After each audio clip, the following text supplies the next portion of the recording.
Fish on Fridays. I'm McCauley, and today I want to talk to you about the great feast of the Ascension, and I want to do it through the lens of a piece of art. If you've watched past episodes, you know I like to do this. I like to show you pieces of art and kind of break them down a little bit and give them some meaning, just to bring to life the teachings of the church. And in this case, a great feast day, the Feast of the Ascension of Jesus. Now, you know that the Ascension happens 40 days after his resurrection. When Jesus rises from the dead, he ascends to heaven and to die no more, which is very important. He doesn't die anymore. He goes up to heaven. And I love this painting that you're going to look at today. And it's by a guy named Juan de Flandes. And he's a Flemish artist. And he's going to paint this in the early 1500s.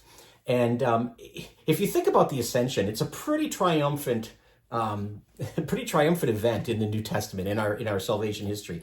And if you think about it in your mind's eye, perhaps you can even picture or imagine different pieces of art through history showing this very triumphant image of Jesus floating into heaven and you know, on the clouds, and it's very ethereal and it's just really, like, I keep using the word triumphant, but I don't know what else to say. It's such this overwhelmingly great, wonderful thing, transformative event.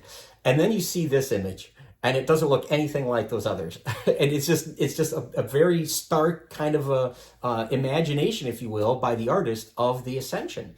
And that's what I want to talk about. I want you to notice when you look at this image, when you look at this painting, that Christ is veiled by a cloud as he ascends into heaven. But there are other people there too. I'll talk about Christ in a minute. But if you look at the painting to the left, you see Mary is portrayed there. She's on the left. And you see the apostles that are around the event, around his feet, the rock that he's taking off from. Actually, he's where he is the Mount of Olives. He's from the mountain, the top of Mount of Olives, and that's where he's ascending from. And so you see these apostles. And the one whose back is to us is kind of interesting. We can't see his face at all, but he's arrayed in red. And I think the artist is trying to tell us that that's what a lot of apostles are going to do, is they're going to face their martyrdom. Red is the color of blood. And so how many unnamed, unrecognized people in our history have died for the faith, for this faith, that Jesus rose from the dead and he ascended into heaven? Many, many people are going to shed their blood, have their blood shed because of this event and because of this proclamation. And so I think there's an anonymity to this to remind us of that.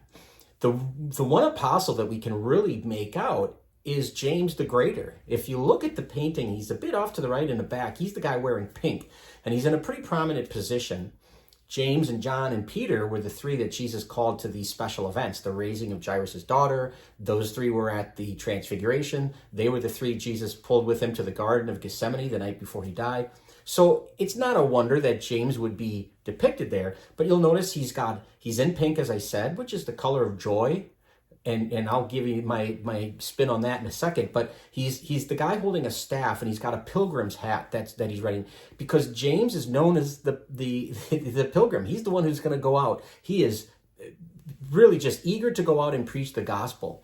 And I think that James gets a lot of the credit here because he's so joyful in this. That's why he's wearing pink. But he is going to be the first of the 12 apostles to be martyred. We read about him in Acts chapter 12, his death. He's going to be beheaded by Herod. So his death is going to happen relatively quickly after Jesus's. And I don't want to say he's like looking forward to dying, but there's got to be a sense of joy that he's going to be reunited in heaven with Christ again. And I think maybe that's why the artist wants to single him out in particular. But again, if you look at this painting as a whole, you know, Christ's body is like deliberately obscured as he's leaving the Mount of Olives to ascend back to his Father in heaven. The rest, you only see half of Christ's body. In fact, it almost looks strange, like there's another part of this that we're not seeing for some reason.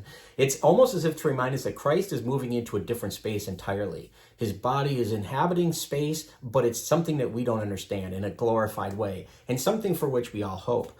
You know, his physical departure, his physical ascension into heaven is going to mark the end of his earthly ministry. But this is really important, and I think the most fascinating part about this painting.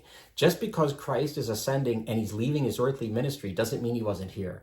In fact, the artist has put his footprints on the top of Mount Olives to remind us of that fact. It's tangible evidence that Christ was in fact here, that he left his message and his mission with us to continue. His departure was real, and I think that's beautifully portrayed in this image with those footprints. If you look at it a bit deeper even, you can make a statement that here in this one painting, you have Jesus ascending into heaven, which represents his divinity. And the fact that he was on earth, his footprints represent his humanity. So you have the two natures of Christ represented in one painting, which again, although it's not what we typically think of with these wonderful Renaissance paintings and Baroque paintings of this triumphant Jesus, I think this particular painting is very interesting and packs a lot of meaning into what we believe about the Ascension.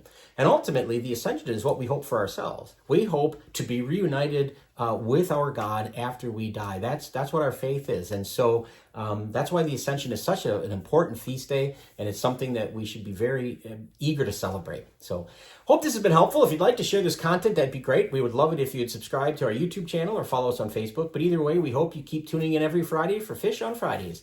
Until next time, please be good to each other, and God bless.